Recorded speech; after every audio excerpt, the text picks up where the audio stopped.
अहम खबर से आपको आगाह करें, हलीम आदिल शेख को जामशोरों की एंटी करप्शन टीम ने गिरफ्तार कर लिया है। हलीम आदिल शेख आज एंटी करप्शन कोर्ट में पेशी के लिए गए थे। नजीर शाह से इसकी तफसीलात मालूम करते हैं। नजीर, क्या मालूम हो सका इस मुतालिक? देखिए, हलीम आदिल शेख जो कि अपोजिशन लीडर सिंध असम्बली है, उनको जामशोरों में एंटी करप्शन ने गिरफ्तार कर लिए है। हलीम आदिल शेख अब से चंद घंटे कबल एंटी करप्शन कोर्ट में उस पेशी के लिए गए थे जब उनको लाहौर में गिरफ्तार किया गया था और उसके बाद उनकी जानिब से बयान देने के लिए वहां जाना था। हमारी इनके जो साथियों से बात हुई, उनका कहना है कि जो तफ्तीशी अफसर जीशान मेमन है उसको बयान देने के लिए ये आज जामशोरों पहुंचे थे, जहां पर इनको गिरफ्तार कर लिया गया है। ये इस वक्त भी जामशोर एंटी करप्शन थाने में मौजूद हैं और एंटी करप्शन ईस्ट जोन की जानिब से एक लेटर भी TCS के जरिए मौसूल हुआ, जो इनको दिखाया गया और कहा गया कि एक केस है जो एंटी करप्शन ईस्ट जोन में इनके खिलाफ मुबैना तौर पर दर्ज है, जिसमें इनकी गिरफ्तारी डाली गई है। अब वो केस क्या है, वो केस जब वो उसकी तफसीलात सामने आएंगी तो मजीद आगाह किया जाएगा। लेकिन हलीम आदिल शेख के बारे में अब यही बताया गया कि इस वक्त उनको थाने में बिठा रखा है और जो मजीद तफसीलात हैं कि किस केस में गिरफ्तार पुलिस हुकाम से आपका राब्ता हुआ, उनकी जानिब से कंफर्म किया गया और साथ ही साथ उन्होंने क्या बताया कि किस सिलसिले में इनको बिठा रखा गया है वहां पर, क्या गिरफ्तार कर लिया गया है? देखिए, पुलिस हुकाम की जानिब से हमें लेटर बताया गया है। वो लेटर एंटी करप्शन ईस्ट का है, जो हसन स्क्वायर के साथ ही ये एंटी करप्शन का ऑफिस है और वो सील लेटर है, बंद लेटर है। उसके अंदर जो डॉक्यूमेंट है उनमें बताया जाएगा कि इल्जाम क्या है, क्योंकि एंटी करप्शन जो सरकारी जमीनों या सरकारी मामलात होते हैं उनमें करप्शन या कब्जा या इस तरह के जो केसेस होते हैं, सिर्फ इन केसेस में ही वो गिरफ्तारी कर सकती हैं। ये जिस तरह डिस्ट्रिक्ट पुलिस होती है इस तरह के इनका काम नहीं होते। तो अब जब ये लेटर खुलेगा उसके बाद ही बताया जा सकेगा कि कौन सा नया केस। सही, ठीक है, शुक्रिया नजीर शाह। हलीम आदिल शेख के साथी का ये मौकिफ है कि तफ्तीश ज्वाइन करने गए थे, किसी और केस में अब गिरफ्तारी डाल दी गई है। शुक्रिया आपका नजीर शाह। वफाकी वज़ीर दाखिला राना सनाउल्लाह की पंजाब में गवर्नर राज लगाने की धमकी। कहते हैं गवर्नर राज की समरी पर काम शुरू कर दिया है, मेरा रास्ता बंद किया तो ये जवाज गवर्नर राज के निफाज के लिए काफी होगा। पंजाब या खैबर पख्तूनख्वा से विफाक पर चढ़ाई का फैसला किया तो हम इन्हें वहीं रोकेंगे। जबकि PTI रहनुमा फवाद चौधरी ने कहा कि विफाक की हुकूमत को गिराना अब PTI के लिए कोई मसला नहीं। विफाक वेंटिलेटर पर है, जब चाहेंगे स्विच बंद कर देंगे। उन्होंने सुप्रीम कोर्ट फैसले के बाद गवर्नर राज की बातों को शर्मनाक करार देते हुए कहा कि ये हुकूमत सिसक रही है। राना सनाउल्लाह की अभी क्या प्रेस कॉन्फ्रेंस देखें, शर्म आती है कि आप कल सुप्रीम कोर्ट का एक हुक्म आया है, उस पर अमल दरामद हुआ है और आज आप कह रहे हैं कि आप गवर्नर रूल लगा देंगे। तो गवर्नर रूल की जो हमारी शिक है उसको पढ़ लें ताकि आपको पता चल जाए कि गवर्नर रूल किन हालात में लगता है। आपकी अपनी तो इज्जत नहीं है। वफाक की हुकूमत को गिराना अब PTI के लिए कोई मसला नहीं है। वफाक वेंटिलेटर के ऊपर है और जब हम चाहेंगे इसका स्विच बंद कर देंगे। इन्हीं 3 जजेस ने वो फैसला किया था जिसके नतीजे में इमरान खान जो हैं उनको हुकूमत से जाना पड़ा था। लेकिन ये तो नहीं हो सकता कि हम कहें कि हम सुप्रीम कोर्ट को ही नहीं मानते। ये एक अहमकाना पॉलिसी के ऊपर इस वक्त नून लीग जो है वो गामजान है। मैं शहबाज शरीफ साहब से कहता हूँ हिम्मत और हौसले का मुजाहरा करें। गाँव में PMLN की पूरी क़यादत जो है वो शटर हो गई है। इतनी घटिया और छोटी हरकतें की हैं, इसको तो हमने अगर रिएक्ट किया तो आप नहीं रह सकेंगे। ये तो हम फैसला, अभी कोर कमेटी की मीटिंग है, उसमें हमने यही फैसला करना है कि हमने इस्लामाबाद में तब्दीली कब लानी है। वफाकी हुकूमत को फारग करना बिल्कुल मुश्किल नहीं है। सदर ममलिकत ने इनको कहना है कि आप एतमाद का वोट लें। 172 लोग इन्होंने पूरे करने हैं। इनके पास इस वक्त 163-64 से ज़्यादा नहीं है। बजट जो है वो 96 लोगों के साथ पास हुआ है। हम इस वक्त हुकूमत से ज़्यादा इलेक्शंस में इंटरेस्टेड है। जमातें बैठें, इलेक्शन के फ्रेमवर्क के ऊपर बात हो और हम इलेक्शंस करवाएं जिसको तमाम लोग जो हैं वो तस्लीम करें। इमरान खान से वज़ीर आला पंजाब परवेज इलाही और मुनीस इलाही की मुलाकात। इमरान खान ने परवेज इलाही को वज़ारत आला का मनसब संभालने पर मुबारकबाद दी। चौधरी परवेज इलाही ने इमरान खान के इजहार एतमाद पर शुक्रिया अदा किया। जराये के मुताबिक मुलाकात में सिप्तैन खान को स्पीकर पंजाब असम्बली बनाने का फैसला किया गया। मुलाकात में मुल्क की मौजूदा सियासी सूरत हाल पर तफसीली गुफ्तगू की गई। पंजाब में PTI रहनुमाओं के खिलाफ बिला जवाज मुकदमात दर्ज करने वाले अफसरों और ब्यूरोक्रेसी में तकर्रुर और तबादलों के हवाले से भी तबादला ख्याल हुआ। इस मौके पर डॉक्टर शहबाज गिल भी मौजूद थे। परवेज इलाही मुलाकात के बाद रवाना हो गए। मौजूदा सियासी सूरत हाल में पंजाब का बहास। इमरान खान की ज़ेर सदारत PTI की सियासी कमेटी का इजलास शुरू हो गया। नून लीग की जानिब से गवर्नर राज की बयानात का भी जायजा लिया जा रहा है। इजलास में पार्टी के मरकजी रहनुमा शरीक हैं। पंजाब काबीना की तश्कील समेत दीगर अहम उमूर पर मुशावरत की जा रही है। फवाद चौधरी, मुराद सईद, इमरान इस्माइल, शहजाद वसीम और दीगर रहनुमा इजलास में मौजूद हैं। नौमुंतखब वज़ीर आला पंजाब परवेज़ इलाही का एक बार फिर इमरान खान के साथ चलने का अज़्म। कहते हैं अगर इमरान खान पंजाब असम्बली तोड़ने का कह दें तो 1 मिनट भी नहीं लगाऊंगा। मसाइल हल करने आया हूं। आसिफ जरदारी से ना कोई राब्ता हुआ और ना करना है। चौधरी शुजात से मुतालिक सवाल पर कहा बहुत करीबी रिश्ते थे, इसके बावजूद उन्होंने ऐसा क्यों किया समझ नहीं आया। और उनकी जमात पीटीआई ने जिस तरह हमारा साथ दिया, ये भी एक मिसाल है। और डटे रहे हैं और इतने ओछे हथकंडे इस्तेमाल किए नून लीग ने, आप सोच नहीं सकते। क्योंकि हमने अपने दौर में किसी से ज्यादती नहीं की, इन्होंने बाहर लगा दी ज्यादतियों ने। मेजर काम ये है कि मैं मसाइल को हल करने हैं। खान साहब की पॉलिसी और उनका जो विजन है उसको लेके आगे जाना। खान साहब जिस दिन कह देंगे ना मैंने 1 मिनट नहीं लगाना, असेंबली तोड़ देनी है, 1 मिनट भी नहीं लगेगा। मेरे वालिद साहब 4 साल बड़े थे शुजा साहब के वालिद साहब, और उनकी वालदा और मेरा जो प्यार था, मेरी वालदा से ज्यादा उन्होंने प्यार दिया। इसी तरह शुजा साहब को इन्होंने दिया।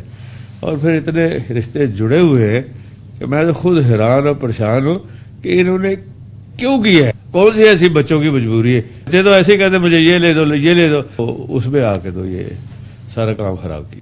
कोई हुआ ही नहीं और करना भी नहीं है। सरबराह अवामी मुस्लिम लीग शेख रशीद कहते हैं कि इक्तदार हमजा का खत्म हुआ है और मुश्तिल फजलुर रहमान हो रहे हैं। नून लीग 2 वाज़े ग्रुप्स में तकसीम होने जा रही है। एक इक्तदार में चिमटे रहना और दूसरा इलेक्शन में जाने का हामी है। पीडीएम का सरबराही इजलास शर्मिंदगी का अंबार होगा। बिजली 7 रुपए फी यूनिट और महंगी कर रखी है। घी और पेट्रोल मजीद महंगा होने जा रहा है। 2 वोटों की हुकूमत के लिए नया इलेक्शन ही वाहिद रास्ता रह गया है।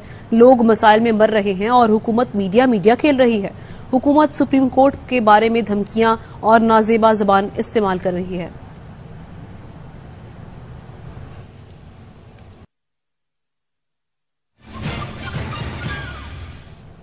Welcome back. हुक्मरान इत्तेहाद के रहनुमाओं ने सोशल मीडिया पर सुप्रीम कोर्ट के खिलाफ महाज खोल दिया।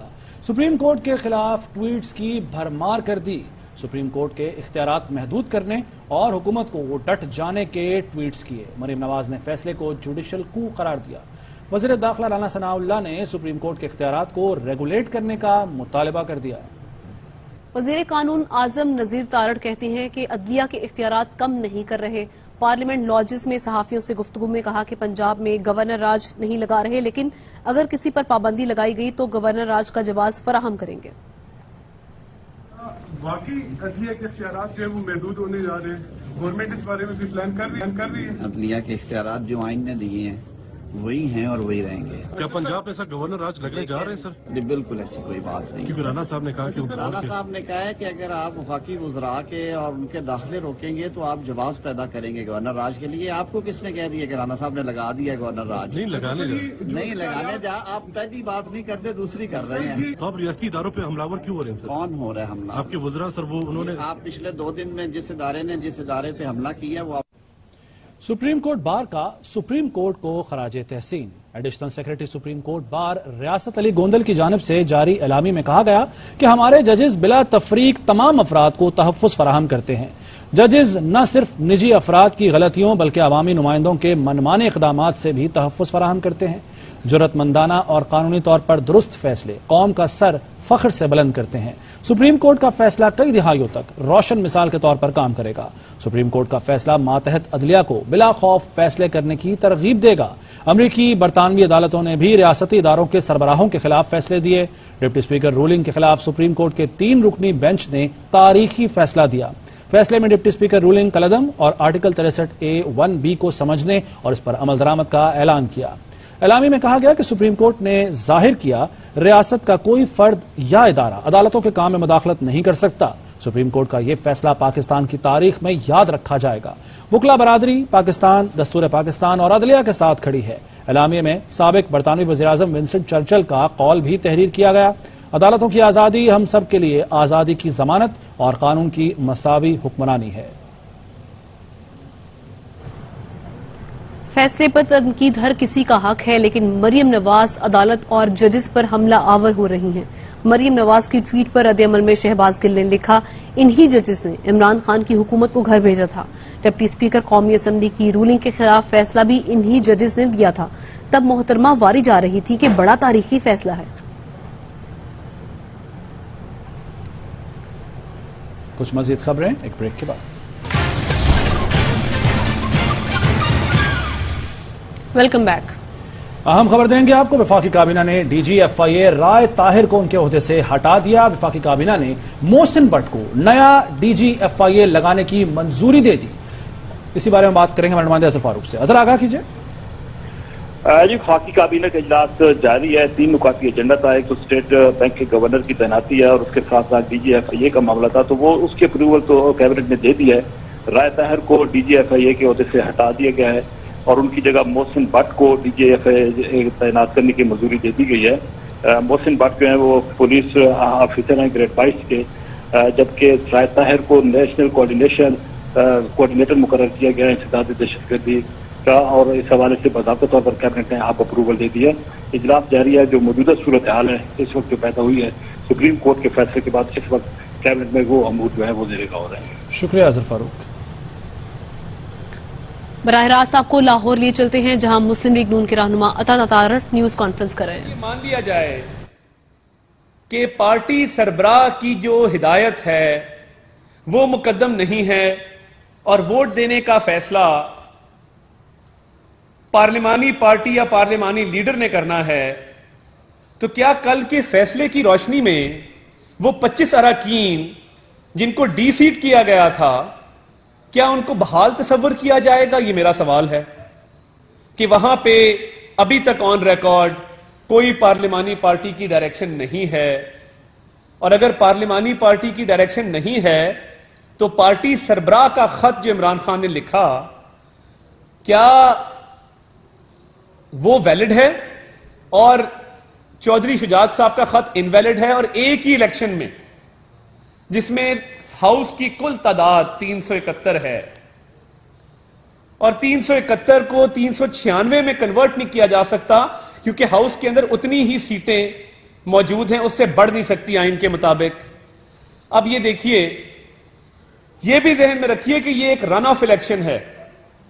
रन ऑफ इलेक्शन ये होता है कि जब एक इलेक्शन में कोई भी उम्मीदवार मुजव्विजा 186 वोट लेने में नाकाम रहे, तो फिर हाउस में जो अराकीन मौजूद होते हैं उनकी अक्सरियत पे वजीर आला का इंतखाब होता है। तो लोग ये पूछ रहे हैं, अहम तरीन खबरें अब एक क्लिक की दूरी पर।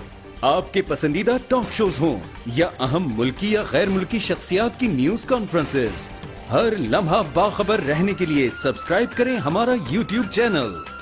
मौसम की सूरत हाल हो या खेल के मैदान से खबरें, अपने मोबाइल फोन से मुल्की और बैनुल-अक़वामी अहम खबरों तक रसाई के लिए डाउनलोड कीजिए मोबाइल ऐप।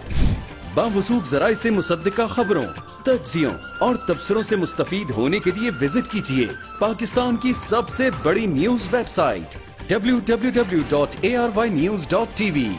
इन सब के अलावा पाकिस्तान का सबसे बड़ा फेसबुक पेज हो, सबसे बड़ा न्यूज इंस्टाग्राम अकाउंट या फिर ट्विटर, ARY न्यूज पहुंचा रहा है खबरें सबसे पहले आप तक, ताकि आप रहें हर लम्हा बाखबर।